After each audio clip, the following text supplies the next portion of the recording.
Edward the Martyr was King of England from 975 to 978. Despite his brief reign, his legacy as a martyr, the young king who met an untimely and violent death, would leave an indelible mark on the history of England.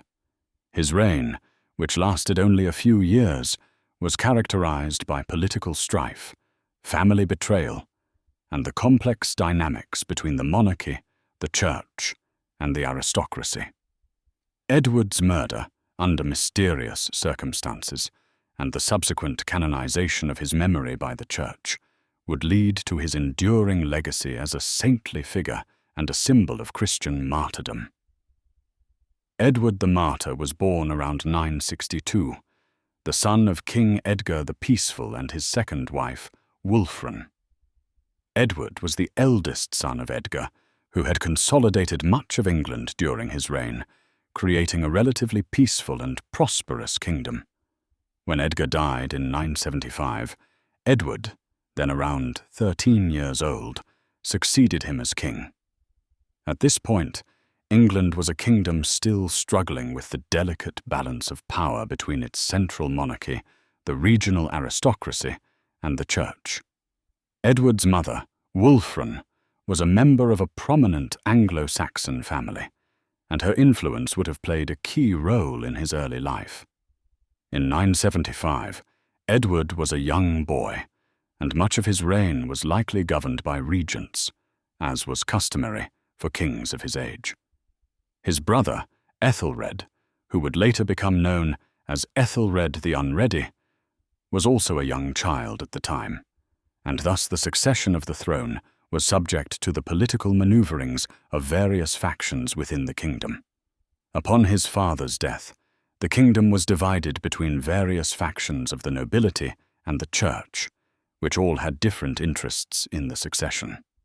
Edward's coronation was initially supported by a wide array of Anglo-Saxon nobles, and his reign appeared to promise a continuation of the relative peace and stability that had characterized his father's rule. However, his young age, coupled with the political rivalry between factions within the royal family and the church, soon led to challenges to his authority. Edward the Martyr ascended to the throne at a time of internal instability in England. His father, King Edgar, had left a kingdom unified under Wessex.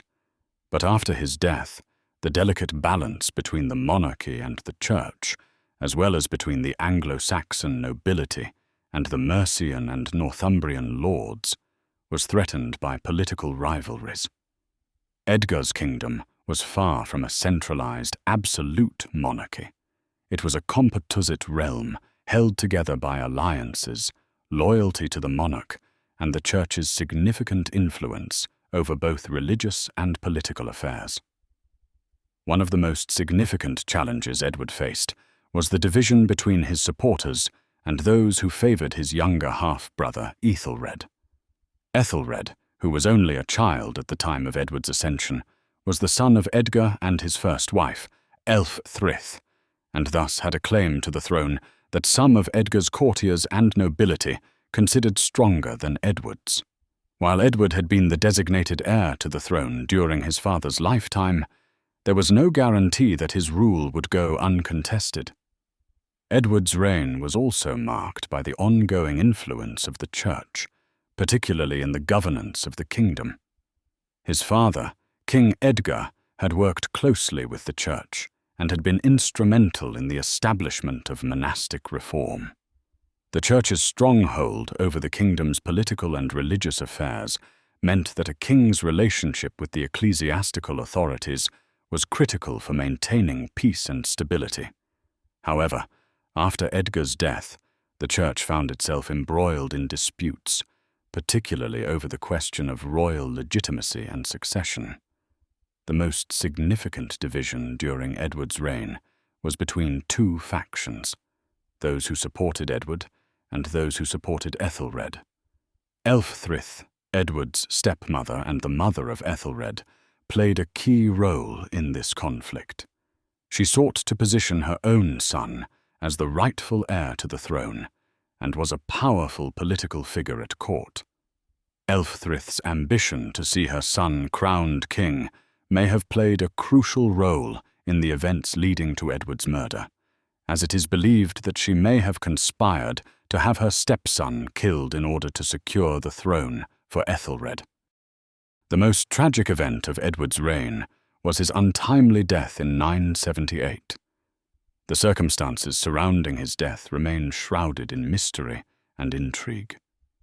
According to the Anglo-Saxon Chronicle and other historical sources, Edward was killed in a suspicious and violent manner while he was at a royal estate in the village of Corfe, in Dorset. He had been hunting with a small retinue when he was allegedly ambushed and murdered.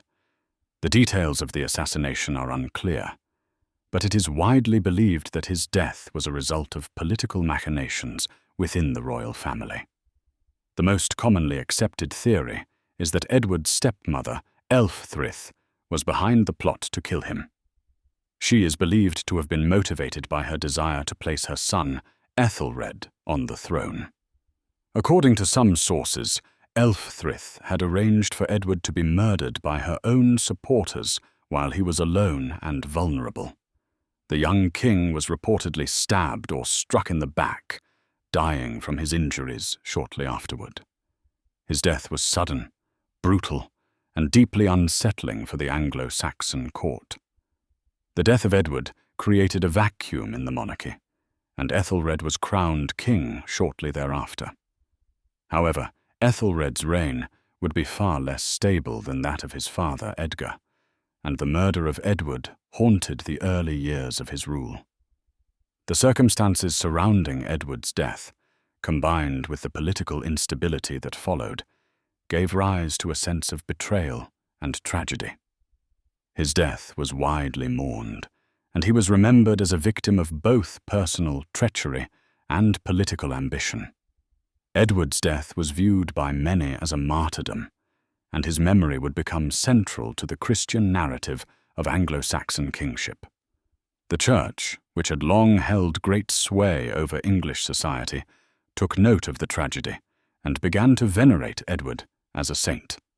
Although Edward was not formally canonized during his lifetime, his death was seen as a righteous act, and his memory became intertwined with that of the Christian martyrs.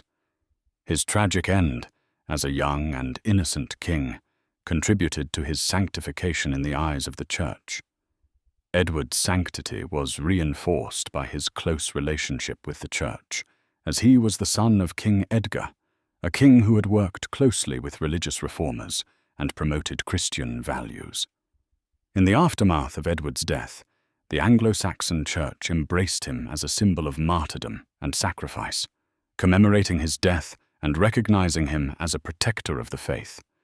His murder became a symbol of the tension between secular ambition and religious duty, and his legacy was further bolstered by his association with the purity and devotion expected of a Christian king.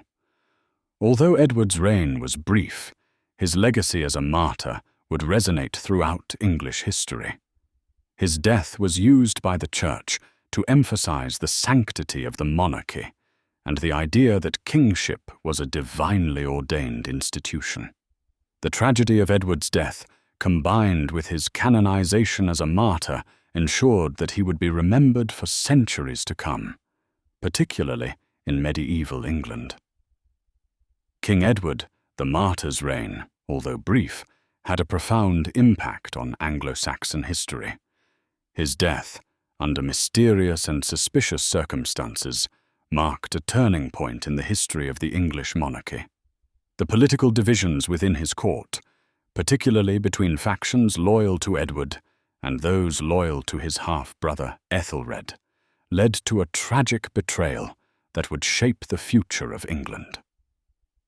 Edward's murder became a symbol of political intrigue and ambition, and his canonization as a martyr further cemented his place in the Christian history of England. Though Edward's reign was short and his life tragic, his legacy as a martyr has persisted through the centuries. His story serves as a reminder of the dangers of ambition, betrayal, and the fragile nature of power in medieval England. As a symbol of Christian martyrdom, Edward the Martyr's death left an indelible mark on the religious and political landscape of Anglo-Saxon England, and his memory continued to influence English monarchs and the Church long after his death.